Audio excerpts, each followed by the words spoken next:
And you know what? That music is absolutely wicked, darker shade. And you know what? You can't go wrong when you play these kind of music.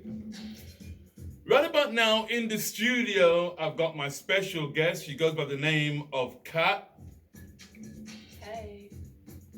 And I tell you what, we've been talking to her about this Afro.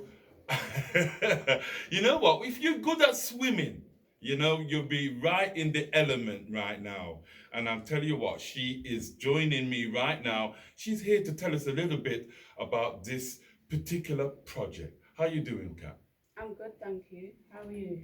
I'm fine. So, can you tell us a little bit about this project to do with swimming and, what do you call it anyway? Okay, so the name of our company is Afro Aquatics. Okay. So we're launching next Tuesday.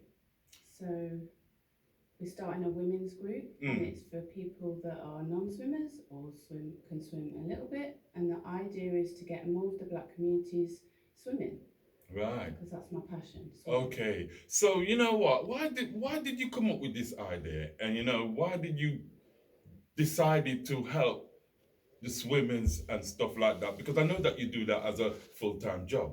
So tell us a little bit about your job and how this project all came about. Okay, so me myself, I've been involved with swimming for all my life. It's a passion of mine. So for many years, I've taught swimming kind of part time alongside my job. But the last since last September, actually, I now do it full time. So Mm, I work for Swim England as a swim tutor. So I'm teaching and tutoring the next generation of swim teachers. right. But what prompted me to kind of want to do this is that I saw that I was a minority on the pool side.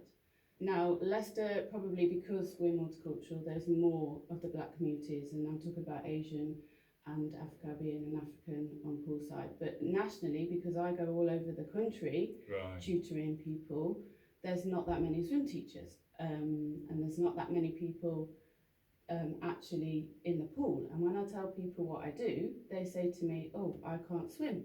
I'm scared of the water." So this is why I thought, you know what, I want to do something about this. Right. You know what? you know what? I've got to say this to you, Kat. I admire people like you. The reason why is because you've got a project and you're willing to help people. You even asked me if I could swim, and I said I could swim like a brick. And you put me in the water, I'm like no. But something like this now would interest me. And the reason why, because obviously young people get taught to swim from a very young age. But there's a lot of adults out there that want to learn to swim. So how do they go about coming to see you about this Afro aquatics thing? Okay, so the project or the sessions that we're launching from next week, so from Tuesday the 9th, we're Hmm. doing a women's session, Hmm. and that's going to be at Winstanley School Pool. Okay. So Tuesday evenings. So we're launching that from next week. So it's for ladies aged 16 plus. Hmm. And yeah, like you said, people, adults and older teenagers within our communities have said to me, a lot of them said to me, they Mm. can't swim, they're scared of water. Mm. So we decided to kind of start off with the ladies group. Hopefully, I'm looking to build up just other groups, maybe for family swims and just trying to get more of the communities involved. So Mm. it's not just for Afro-Caribbean communities, it's for the African communities and the Asian communities because Right. they're the communities that are not being represented in the pool. Right. Um, Right. so Right. yeah, just yesterday actually, Mm. I was lucky enough to go to the Commonwealth Games in Birmingham to watch Right. the swimming, Right. and I was the only one there representing Team Jamaica. So I had Wow, to bring wow, it. that must be really, really good. Now, you know what? As you're talking about the Commonwealth Games, obviously there's young people that can swim very good, and they're at that standard. So, what role do you play in that? If you see somebody, a young person that is at that standard, what would your role be in that? Well, I'm actually in negotiations with talking to Leicester schools actually Mm. because I want to be able to kind of support, advise, and signpost these young people into the careers.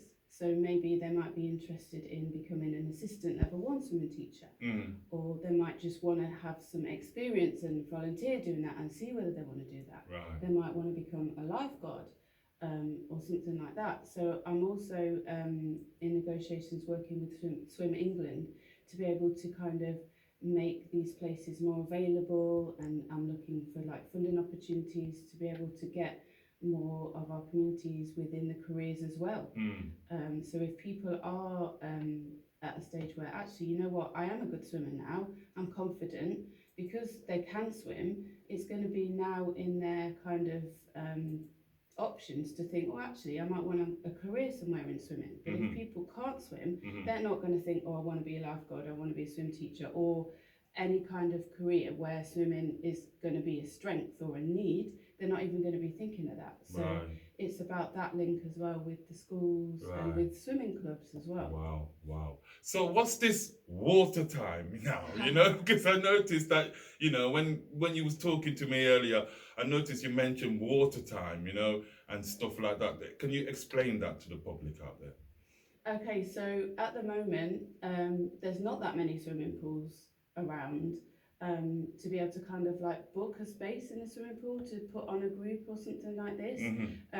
Whatever time there is or space available, it is booked up already by kind of swimming clubs and different groups. So it was really hard for us to get the water time, but we managed to do that, and hopefully we're going to be in negotiations. We're talking with the Leicester City Council to be able to work with them to get more water time, and so that there's more opportunities like this for more people from these communities to kind of get involved and be kind of taught and tutored by role models from our community.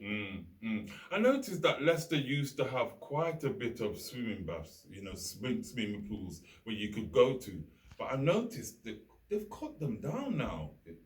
What's the reason for that? Do you know?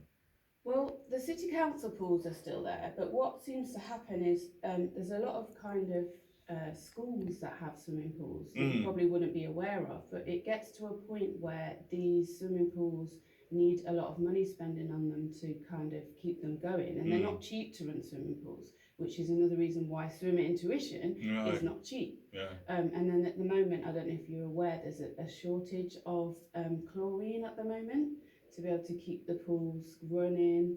That's happening. And you know what? I'm sorry to cut you there. I would have never thought there would have been a shortage of chlorine. Yeah, there is at the moment. Wow, wow. You know, that's opened my eyes. You know, definitely, Kat. I must say that has definitely opened my eyes. Now, in terms now of getting people involved, now, you know, this is the message that we really need to put out there. You know, so how do people go about and getting involved in this project? Okay, so if there are people that already are competent swimmers or swim teachers or anything that want to get involved and support and maybe help us expand, you can get in touch with us. But the swim sessions for the lady sessions are Tuesday evening, and there's room to book. We're currently booking for the first term, so that's starting in August and then going up to the end of September. And all the details for that is on our website, so that's www.afroaquatics.com, and the full details about our aim, our mission, kind of a little bit of my story and my background and experience. It's all on our website. Okay. Do you get people that are with disabilities and stuff like that as well involved in this as well? Yeah, so we're open to be able to kind of put on this tuition for as many people as possible, like inclusion. So yeah, if there's people that maybe are particularly anxious, and some people have said literally to me that they are terrified of water. So we're lucky enough to be able to have the whole swimming pool, so there won't be any public looking on and anything like that. And also myself and the other swim teacher, we will be in the water with the learners as well. Wow. So people that are worried about that or might need a little bit more physical support, we're there kind of to be there for like all learners if there's a disability as well. Could you tell us a little bit about your background now? You know, how did you get involved in, how did you start this project and how did you start it? Well, obviously, you said you can swim from a long, very long time. So, tell us a little bit of how you got into this role. Okay, so from the age of 8, I was a competitive swimmer Mm, at a swimming club, so within the Leicester area. So I was lucky enough, my parents took me when I was young, swimming lessons, and then they obviously saw that I was okay at it, good at it, and then from the age of 8 to I think about 18, I was swimming competitively. I then started coaching as well from age 14 for my club. And then I became qualified as an assistant swim teacher age 16, which is the age you can be qualified from. And then I started to teach part-time. I was also a lifeguard. Um, and that kind of got me through college and university, because once you get those qualifications, you can take them all over the country, all over the world. And then from about, I don't know, 6, 7 years into that, I then mm, went into teaching full time. So then I was right. a school teacher. So that's why I've kind of got some links with schools and things like that. Hmm. And then from September last year, I decided I wanted to kind of be within swimming full time. So then I Mm. became a swim tutor for Swim England from September last year. Wow, wow. I'm so, glad that I'm talking to somebody like you. Now, if someone was to come to these lessons now, what insensitive would you put on the table for them to say, this is a goal, you got to reach here. Next week, you got to reach this particular goal, and the next following week, you know what I'm trying to say. Yeah, yeah. What kind of insensitive would you give them? Okay, so we're working with the Swim England adult framework. So there's Mm-hmm, 4 stages of that. So mm-hmm, it's right from kind of beginners, mm-hmm. then it's like being a swimmer, then it's being a better swimmer, and then it's become a master swimmer. So like a master swimmer is like competitive. So Right. we're kind of there for all abilities as well. So because we're lucky enough to have the whole pool, we will have like the learner sessions at the shallow end. But if there's people that are kind of a little bit more advanced, or actually they want to, once they've been through the stages and got a bit more advanced and they want to Right. swim and we know they're okay at the deep end, Right. we've got the space for that as well. That's So we're kind of for all levels as well, but that's what we'll be teaching to. wow, wow. You know what? Is there anything else you want to add that you think that we've missed out? Because there's a lot of people out there, still will be saying, is it for me? And there is a lot of people out there, when you talk about water, you know, obviously because water you can't put your foot down on base, Yeah. basically. Yeah, You so know you what I have to mean? learn, isn't it? Yeah, so, Yeah. there's nothing wrong with learning to swim. Yeah. I mean, when I was at school, I was like, come to swimming, it's like, I'll talk about the football. I will talk about the football rather than swimming. You know what I mean?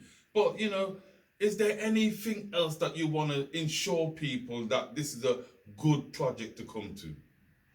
Okay, so a lot of the black community particularly are Mm, put off by swimming. It's not their number one choice of sport, and it's not like we're not good at sport. mm. It's not that. So I think one of the main things is hair. So when we get our hair wet, it ruins our hair. Okay, so these days there are products on the market. I think chlorine had a big part to play in that. Yeah, Because I remember going it dries your swimming, hair out and then and when your I skin. skin's all white when I'm finished, you know what I mean, and stuff like that. And that Yeah. used to put a lot of people off, I must admit. Yeah, it does, yeah. But luckily these days there are products out there, particularly swim hats, that are big enough to cover big hair and keep it dry. So we're lucky enough to be able to offer our members of the Afro Aquatics a discount on something called Swim Scarf. Okay. So it's a bigger hat that comes in a couple of sizes that will go right over your hair. It will cover it up so that you can swim and not have to worry about it. So it's kind of, been able to kind of work to the UK manufacturers to get that discount for our members. So there is also other swim hats out there these days, but unfortunately, these types of swim hats have actually been banned by the Olympics Committee. So why is that I anyway? don't know, because I don't know. It's not going to give anybody an advantage because they're bigger, so it's going to cause more drag and resistance in the water. Yeah. But I think people are working on that so that in the future that these bigger swim hats to make the sport more inclusive are going to be available and okay to wear at swim level. Right. So yeah, there's things like that, and also if people want to cover up, if they want to kind of wear leggings or cover their arms and things like that, there are swimming things available that are safe to wear, because if you wear the wrong swimwear, if you wear baggy swimwear, it will hold the water and it will pull you down. It will drown you. And I have seen it happen with like little ones. They come in swimming costumes a little bit too big for them and it just pulls them down. So we offer kind of like advice and support in that way, where we can advise our members of things like that, and also we want to be able to advise people on careers and things like that, and we want to be able to kind of in the future put on events for families, so we're trying to encourage the whole family to get involved, but we're starting with the adults. Right. You know, in terms of this swimsuit now, you know, because we're looking at the cost now, you know, because obviously, you know, like the Olympics and stuff like that, you see somebody in their suit, you know, Commonwealth Games in their suit. Are these things costly? Those ones are, yeah, but you can get cheaper ones on the market. But they do range. They go up to quite high prices. But luckily these days there are things on the market that you can wear and that are the correct kind of lighting material that are going to be safe for you in the water, but also cover you up if you want to. Right. Right. Let's talk about your funding now. You know, so who actually is funding this now? So at the moment, this is we haven't got any funding. So it's about the people, the members paying the money, paying for their tuition.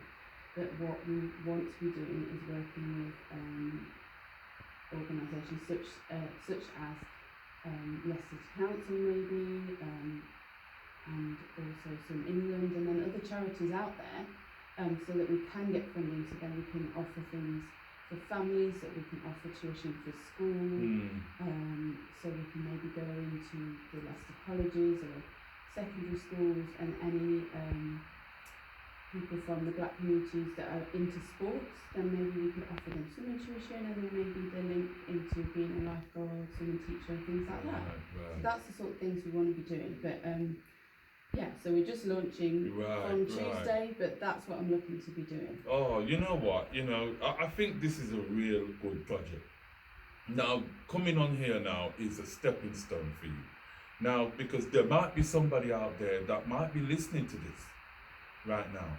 And please, if you're listening out there and you can help Kat with a little bit of funding, it would be most appreciated, because what she's doing is second to none, you know, and it's all about helping people, helping our own people to learn to swim, basically, you know what I mean? I might even come down there myself and take a look and see what's going on, you know what I mean? Because, you know, it's the feedback, you know, and we love people like you. I personally love people like you, you know, because you're helping people, and you're putting a base down.